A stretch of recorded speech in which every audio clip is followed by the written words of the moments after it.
ओम शांति। 30 सितंबर 2024 के ईश्वरीय महावाक्य। पहले सुनते हैं मुरली के मुख्य पॉइंट्स।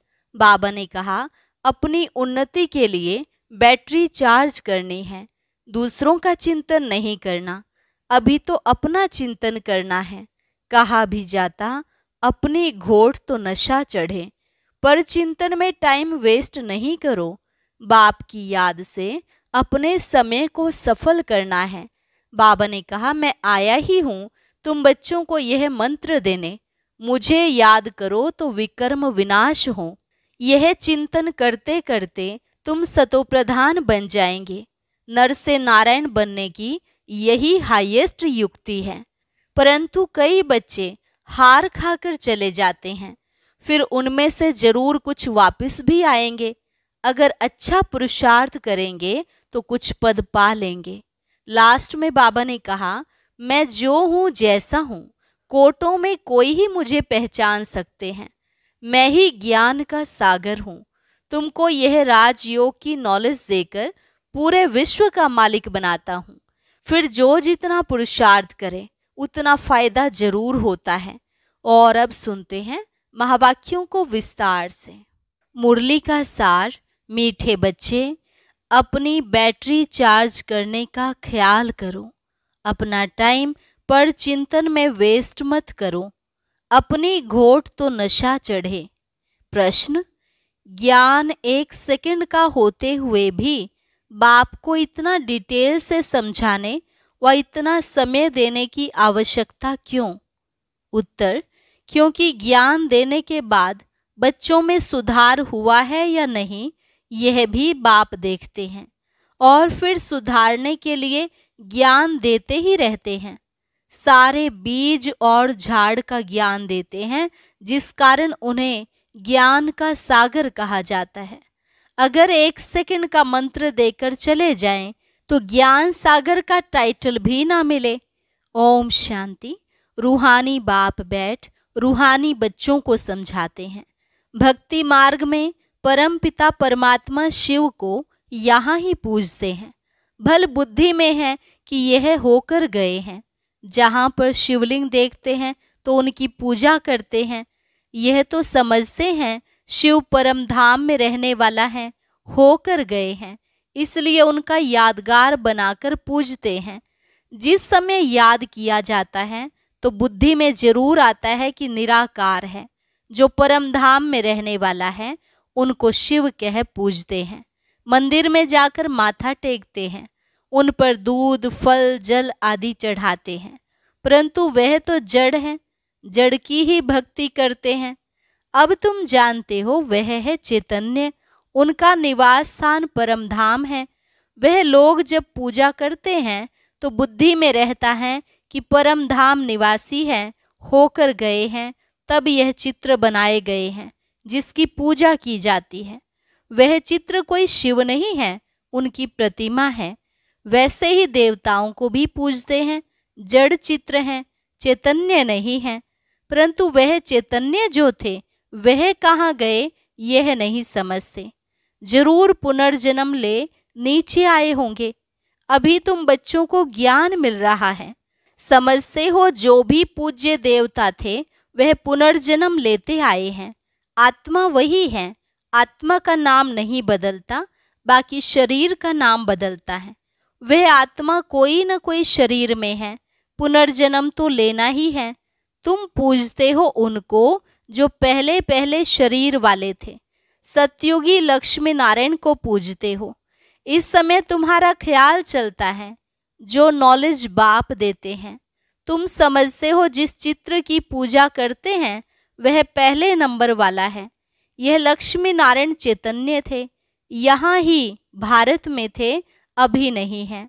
मनुष्य यह नहीं समझते कि वह पुनर्जन्म लेते लेते भिन्न नाम रूप लेते 84 जन्मों का पार्ट बजाते रहते हैं। यह किसके ख्याल में भी नहीं आता। सतयुग में थे तो जरूर, परंतु अब नहीं है। यह भी किसको समझ नहीं आती। अभी तुम जानते हो ड्रामा के प्लान अनुसार फिर चैतन्य में आएंगे जरूर। मनुष्यों की बुद्धि में यह ख्याल ही नहीं आता।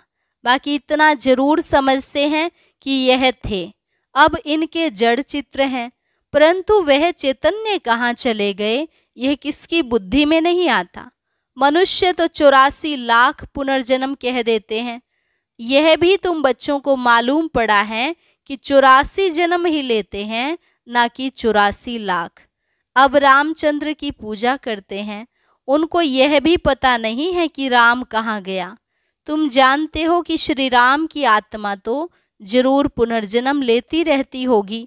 यहाँ इम्तिहान में नापास होती है, परंतु कोई न कोई रूप में होगी तो जरूर ना।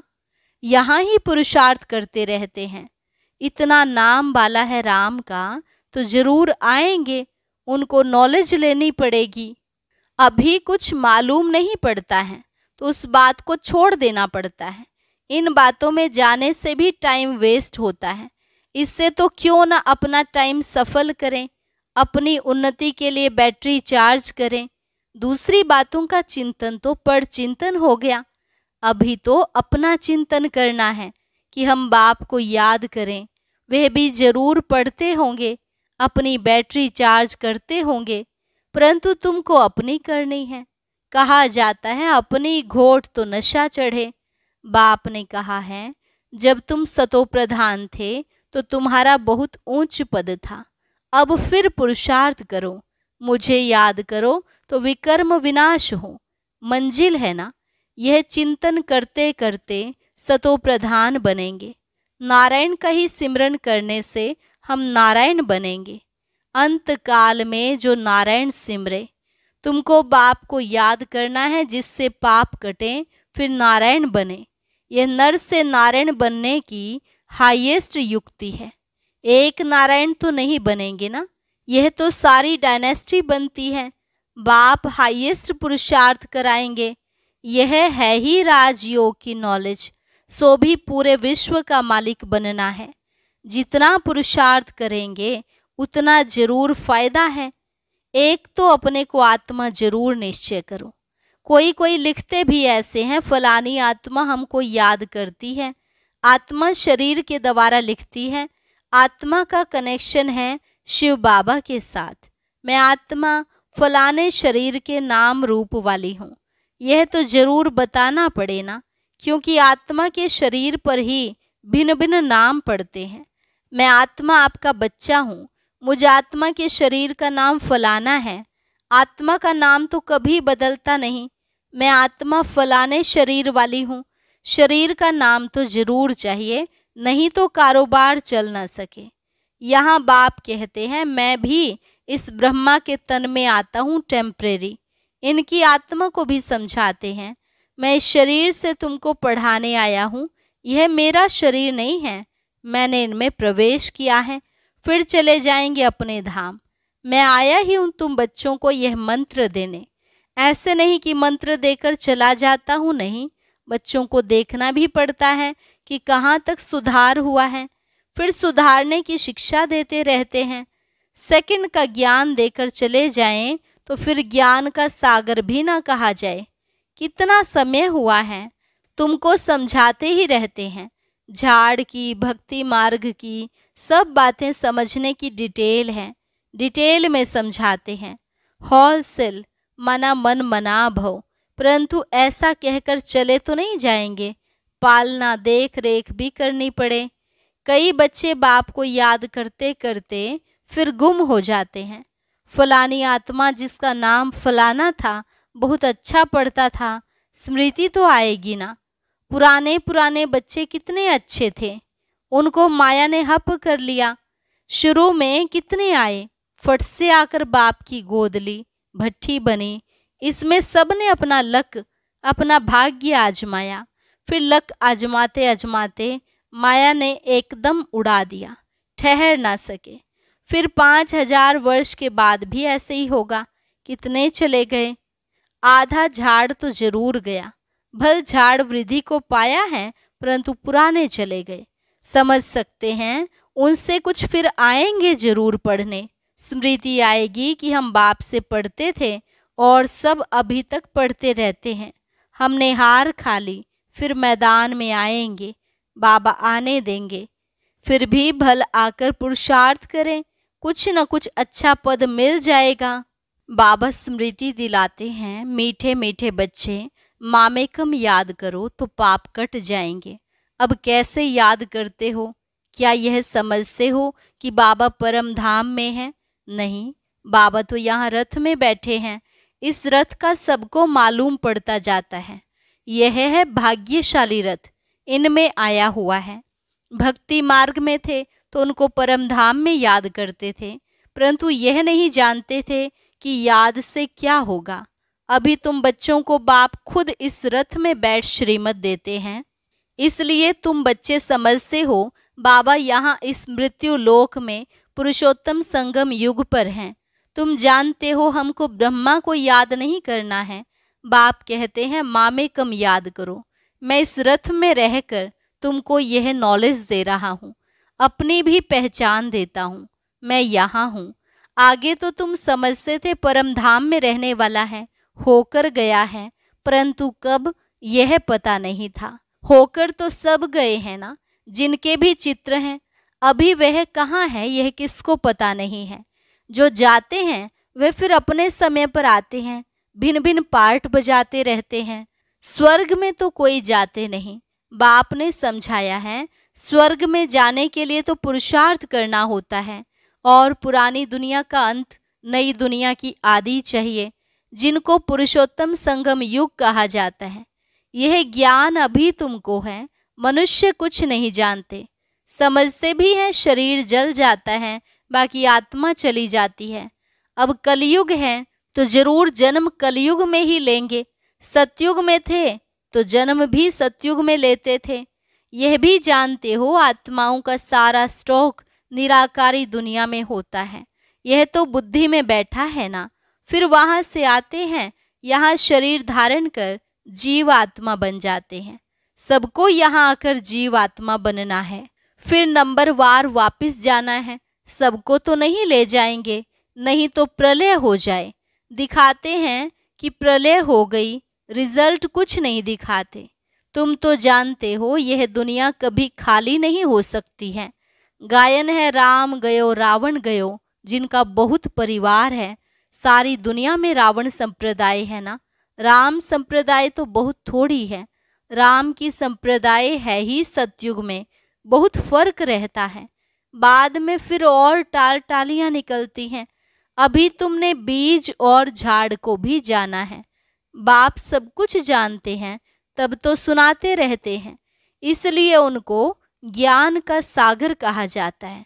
एक ही बात अगर होती तो फिर कुछ शास्त्र आदि भी बन न सके। झाड़ की डिटेल भी समझाते रहते हैं। मूल बात नंबर 1 सब्जेक्ट है बाप को याद करना। इसमें ही मेहनत है, इस पर ही सारा मदार है। बाकी झाड़ को तो तुम जान गए हो। दुनिया में इन बातों को कोई भी नहीं जानते हैं। तुम सब धर्म वालों की तिथि तारीख आदि सब बताते हो। आधा कल्प में यह सब आ जाते हैं। बाकी हैं सूर्यवंशी और चंद्रवंशी, इनके लिए बहुत युग तो नहीं होंगे ना, है ही 2 युग। वहाँ मनुष्य भी थोड़े हैं, 84 लाख जन्म तो हो भी ना सके। मनुष्य समझ से बाहर हो जाते हैं, इसलिए फिर बाप आकर समझ देते हैं। बाप तो रचयिता है, वही रचता और रचना के आदि मध्य अंत की नॉलेज बैठ देते हैं। भारतवासी तो बिल्कुल कुछ नहीं जानते, सबको पूजते रहते हैं। मुसलमानों को, पारसी आदि को, जो आया उनको पूजने लग पड़ेंगे, क्योंकि अपने धर्म और धर्म स्थापक को भूल गए हैं। और तो सब अपने अपने धर्म को जानते हैं, सबको मालूम है फलाना धर्म कब किसने स्थापन किया। बाकी सतयुग त्रेता की हिस्ट्री ज्योग्राफी का किसको भी पता नहीं है। चित्र भी देखते हैं, शिव बाबा का यह रूप है, वही ऊंच ते ऊंच बाप है, तो याद भी उनको करना है। यहाँ फिर सबसे जास्ती पूजा करते हैं श्री कृष्ण की, क्योंकि नेक्स्ट में है ना, प्यार भी उनको करते हैं। तो गीता का भगवान भी उनको समझ लिया है। सुनाने वाला चाहिए तब तो उनसे वर्षा मिले। बाप ही सुनाते हैं। नई दुनिया की स्थापना और पुरानी दुनिया का विनाश कराने वाला और कोई हो न सके। सिवाय एक बाप के। ब्रह्मा द्वारा स्थापना, शंकर द्वारा विनाश, विष्णु द्वारा पालना, यह भी लिखते हैं। यहाँ के लिए ही है, परंतु समझ कुछ भी नहीं। तुम जानते हो वह है निराकारी सृष्टि, यह है साकारी सृष्टि। सृष्टि तो यही है, यहाँ ही राम राज्य और रावण राज्य होता है। महिमा सारी यहाँ की है। बाकी सूक्ष्म वतन का सिर्फ साक्षात्कार होता है। मूल वतन में तो आत्मा ही रहती हैं, फिर यहाँ आकर पार्ट बजाती हैं। बाकी सूक्ष्म वतन में क्या है, यह चित्र बना दिया है जिस पर बाप समझाते हैं। तुम बच्चों को ऐसा सूक्ष्म वतनवासी फरिश्ता बनना है। फरिश्ते हड्डी मांस बिगर होते हैं। कहते हैं ना, दधीची ऋषि ने हड्डियां भी दे दी। बाकी शंकर का तो गायन कहाँ है नहीं। ब्रह्मा विष्णु का मंदिर है, शंकर का कुछ है नहीं, तो उनको लगा दिया है विनाश के लिए। बाकी ऐसे कोई आंख खोलने से विनाश करता नहीं है। देवताएं फिर हिंसा का काम कैसे करेंगे? न वह करते हैं, न शिव बाबा ऐसा डायरेक्शन देते हैं। डायरेक्शन देने वाले पर भी आ जाता है ना, कहने वाला ही फंस जाता है। वह तो शिव शंकर को ही इकट्ठा कर देते हैं। अब बाप भी कहते हैं मुझे याद करो, मामेकम याद करो। ऐसा तो नहीं कहते शिव शंकर को याद करो, पतित पावन एक को ही कहते हैं। भगवान अर्थ सहित बैठ समझाते हैं, ये कोई जानते नहीं है, तो ये चित्र देख मूंझ पड़ते हैं। अर्थ तो जरूर बताना पड़े, समझने में टाइम लगता है। कोटों में कोई विरला निकलता है। मैं जो हूँ जैसा हूँ, कोटों में कोई ही मुझे पहचान सकते हैं। अच्छा, मीठे मीठे सिकिलधे बच्चों प्रति माता पिता बाप दादा का याद प्यार और गुड मॉर्निंग। रूहानी बाप की रूहानी बच्चों को नमस्ते। रूहानी बच्चों की रूहानी बाप दादा को नमस्ते नमस्ते, गुड मॉर्निंग। धारणा के लिए मुख्य सार। पहली पॉइंट, किसी भी बात के चिंतन में अपना समय नहीं गंवाना है, अपनी मस्ती में रहना है। स्वयं के प्रति चिंतन कर आत्मा को सतोप्रधान बनाना है। नर से नारायण बनने के लिए अंत काल में एक बाप की ही याद रहे, इस हाईएस्ट युक्ति को सामने रखते हुए पुरुषार्थ करना है कि मैं आत्मा हूँ। इस शरीर को भूल जाना है। वरदान, दाता की देन को स्मृति में रख, सर्व लगावों से मुक्त रहने वाले आकर्षण मुक्त भव। दाता की देन को स्मृति में रख, सर्व लगावों से मुक्त रहने वाले आकर्षण मुक्त भव। कई बच्चे कहते हैं कि इनसे मेरा कोई लगाव नहीं है, परंतु इनका यह गुण बहुत अच्छा है या इनमें सेवा की विशेषता बहुत है, लेकिन किसी व्यक्ति व वैभव की तरफ बार बार संकल्प जाना भी आकर्षण है। किसी की भी विशेषता को देखते, गुणों को व सेवा को देखते, दाता को भूल नहीं जाओ। यह दाता की देन है। यह स्मृति लगावों से मुक्त, आकर्षण मुक्त बना देगी, किसी पर भी प्रभावित नहीं होंगे। स्लोगन, ऐसे रूहानी सोशल वर्कर बनो जो भटकती हुई आत्मा को ठिकाना दे दो, भगवान से मिला दो।